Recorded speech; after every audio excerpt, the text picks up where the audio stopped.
আসসালামু আলাইকুম friends, welcome back to my channel. তো আজ আমি পুডিং তৈরি করে দেখাবো একেবারে সহজ পদ্ধতিতে। ছোট থেকে বড় একবার দেখলেই বানিয়ে নিতে পারবে। তো চলুন দেখে নিই। তো প্রথমে এখানে আমি ক্যারামেল তৈরি করে নেব। তার জন্য এখানে আমি দিয়ে দিচ্ছি 2 থেকে 3 চা চামচ মতো চিনি, আর সাথে দিয়ে দিলাম 1 চা চামচ মতো পানি। তো গ্যাসের ফ্লেমটাকে মিডিয়ামে রেখে এখন আমি নাড়বো না। তো যখন দেখবেন কালার আসতে শুরু করে দিয়েছে তখন একটু নাড়াচাড়া করে নেব। তো ক্যারামেলটা যখন কালার আসতে শুরু করে দেবে তারপরেই গ্যাস স্লোটা বন্ধ করে দেবেন, না হলে দেখবেন পুড়ে যাবে আর খেতে ভালো লাগবে না। তো এখানে ক্যারামেলটা তৈরি হয়ে গেছে। তো আমি এই স্টিলের একটা পাত্র নিয়েছি। তো এটার মধ্যে আমি পুডিংটা তৈরি করব। তো ক্যারামেলটা গরম অবস্থাতেই ঢেলে নিতে হবে, না হলে শক্ত হয়ে যাবে। তো এখানে আমি দেখুন ঢেলে নিয়েছি।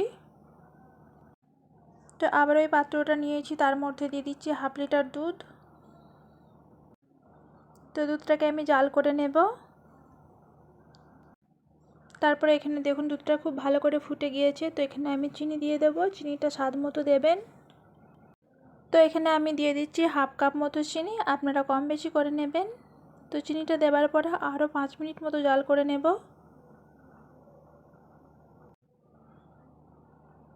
তো এখানে দেখুন দুধটা খুব সুন্দরভাবে ফুটতে শুরু করে দিয়েছে।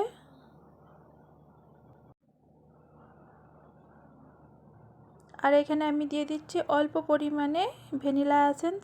তো এই অবস্থায় আমি গ্যাসটাকে বন্ধ করে দেব। আর দুধটাকে হালকা ঠান্ডা করে নিতে হবে। তো ঠান্ডা করার জন্য সাইডে রেখে দিয়েছি। তো এখানে আমি 2টো ডিম নিয়ে নেব একটা পাত্রের মধ্যে। ডিম যদি আপনাদের ফ্রিজে থাকে তাহলে 1 ঘন্টা আগে অবশ্যই বের করে রাখবেন। তো ভালো করে মিশিয়ে নেব। আর এই কাজটি খুব ভালো করে করে নিতে হবে। ডিমটাকে যত ভালো করে ফাটিয়ে নেবেন ততই কিন্তু সুন্দর ক্যারামেল পুডিং তৈরি হবে। তো এখানে ডিমের মিশ্রণটি তৈরি হয়ে গেছে আর দুধটাও ঠান্ডা হয়ে গেছে। দুধটা একদম বেশি ঠান্ডা হবে না, হালকা উষ্ণ গরম অবস্থায় দিতে হবে। আর যাতে আপনারা একবার চেক করে নিতে পারবেন, একটা আঙুল দিয়ে দেখবেন যে গরমটা আপনারা সইতে পারছেন। তো ডিমটা দেওয়ার পরে খুব ভালো করে মিশিয়ে নেব।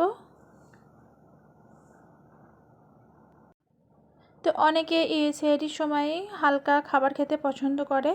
তো চাইলে আপনারা সেহরি হিসাবেতেও এই পুডিংটা তৈরি করে রাখতে পারবেন। তো ডিমটা এবারে আমি ক্যারামেলের বাটিটার মধ্যে ঢেলে নেব। আর অবশ্যই এই কাজটি করে নেবেন। তো ডিমের কোনো অংশ যদি থেকে যায় সেটা কিন্তু এভাবে করে নিলে আর যাবে না দুধের মধ্যে। তো অবশ্যই ছেঁকে নিতে হবে। আমরা এই ডেজার্টটা ইফতারে রাখতে পারি। ইফতারে এই ডেজার্টটা থাকলে ঠান্ডা ঠান্ডা আপনাদের কলিজা ঠান্ডা করে দেবে। আর এই রকম মিল্ক পুডিং ছোট থেকে বড় সকলেই পছন্দ করে কম বেশি। আপনারা চাইলে ইফতারের সময়তে এই পুডিংটা রাখতে পারেন। আর খুবই সহজ, একদম অল্প উপকরণ দিয়ে তৈরি করে নিতে পারবেন। তো এখানে দেখুন ফয়েল পেপার দিয়ে ভালো করে আমি প্যাক করে দিলাম।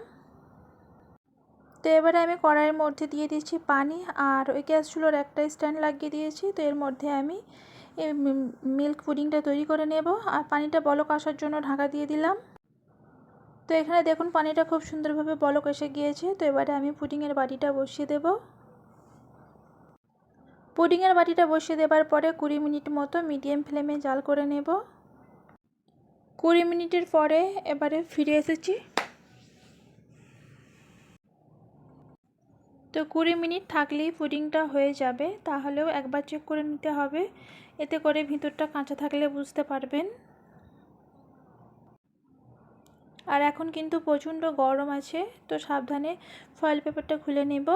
আর এখানে দেখুন একটা টুথপিক কাটি নিয়েছি, এটা দিয়ে আমি দেখে নিচ্ছি। তো পুডিংটা হয়ে গিয়েছে। আর ঠান্ডা করার পরে আমি একটা চাকু নিয়েছি, দিয়ে ধারটা আমি ছাড়িয়ে নেব। এতে করে পুডিংটা খুব সুন্দরভাবে ছাড়াতে সুবিধা হবে আর ভাঙবে না। তো এইভাবে আমি আস্তে আস্তে ঘুরিয়ে নিচ্ছি, যেহেতু এটা খুবই নরম আর খুবই সুন্দর হয়েছে পুডিংটা। তো একটা প্লেটের মধ্যে উঠিয়ে নেব।